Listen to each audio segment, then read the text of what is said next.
Isang mainit na pagbati sa inyong lahat. Happy Pride! Mahaba na ang ating naging paglalakbay sa laban para sa pagkakampantay-pantay. Sa landas na ito, paiba-iba ang hugis at mukha ng mga pagsubok at pagkakataon. Pero may mga katotohanan na hindi nagbabago.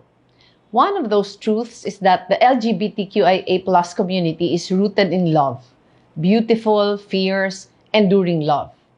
We see this all around us, in the creativity, passion, and hard work that you put into everything that you do, across disciplines and industries, or even in your day-to-day living and interactions.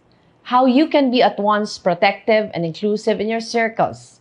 How you honor each other's struggles, recognize these difficulties, and stand together towards healing and fighting for better days and a better world.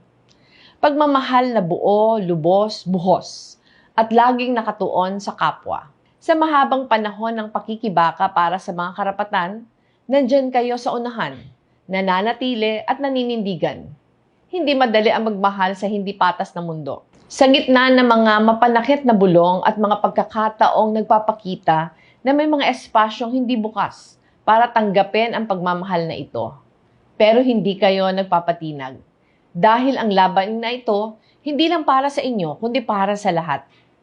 In this fight for equality and a more inclusive world, every action that you take underscores how important it is for all of us to listen and to embrace this fight as ours.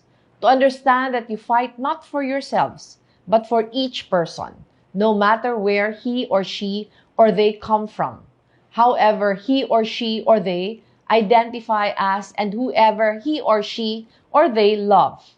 Dahil sa dulo, ang karapatang ihayag ng sarili, ang karapatang makakuha ng mga oportunidad tungo sa pag-unlad, at ang karapatang magmahal at mahalin. Lahat ito ay kasama sa pagbuo ng ating dignidad. Tiwala ako na patuloy na nag-aalab ang pag-asang dala ng pagmamahal ninyo. Kailangan natin yan dahil marami pa tayong kailangan gawin. Many more hearts to tap, more to enlighten, more to embrace. We have made great strides, but there is still a long path ahead of us. One where we still see discrimination, violence, hate, and many ways that make one feel unloved.